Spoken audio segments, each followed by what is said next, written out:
Imaginez que vous êtes un astronome, au milieu d'une belle nuit étoilée, et dans un endroit parfait pour pouvoir observer les étoiles.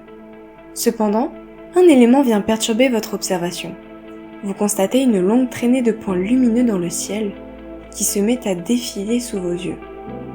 Vous allez sûrement penser qu'il s'agit d'un phénomène OVNI.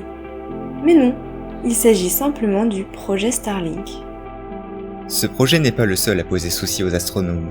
De nos jours, il est de plus en plus difficile d'observer le ciel étoilé à cause de la pollution lumineuse.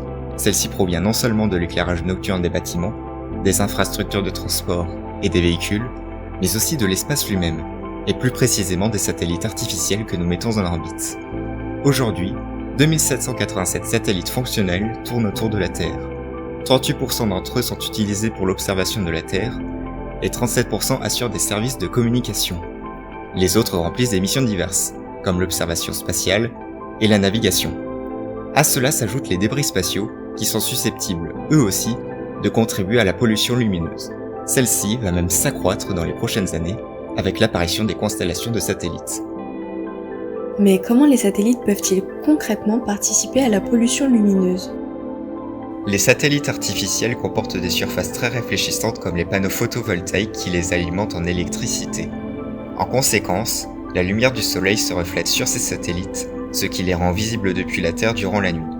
Ce problème va s'aggraver dans les années à venir avec différents projets. Tout d'abord, il y a Starlink, qui est un projet d'accès Internet par satellite mis en place par le géant américain SpaceX. Ce projet repose sur le déploiement d'une constellation de 42 000 satellites de télécommunications positionnés en orbite basse. Leur but principal serait d'augmenter le débit Internet dans des lieux normalement non desservis. La Chine, quant à elle, envisage un projet de lune artificielle qui réfléchirait la lumière du soleil durant la nuit, afin de remplacer les lampadaires. Équipé d'une pellicule réfléchissante, ce satellite sera chargé d'illuminer la ville de Chengdu et devrait être 8 fois plus lumineux que la Lune. Si ce projet aboutit, il devrait permettre à la Chine d'économiser 150 millions d'euros par an. Enfin, certaines entreprises pensent d'ores et déjà à des projets commerciaux. Ainsi, la start-up japonaise ALE souhaite envoyer dans l'espace de petits satellites pour déclencher sur commande une pluie d'étoiles filantes. De son côté, l'entreprise russe StartRocket cherche à utiliser l'affichage orbital qui consiste à déployer un grand nombre de satellites qui pourront s'illuminer dans le ciel pour former ce que l'on appelle une constellation sponsorisée qui sera aux couleurs de McDonald's ou Nike par exemple. Ces multiples projets risquent d'avoir de lourds impacts sur l'observation spatiale. Il est donc impératif de trouver des solutions à ce problème. Mais lesquelles ? Elon Musk réfléchit déjà à différentes solutions.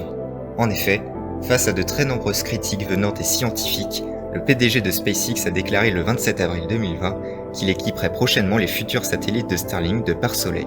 Ceux-ci sont composés d'une mousse spéciale qui bloque la plupart de la lumière solaire réfléchie tout en laissant passer les ondes radio qui servent à la communication avec la Terre. Une autre solution a été mise en place pour d'autres satellites dont leur surface a été assombrie pour limiter la réflexion de la lumière.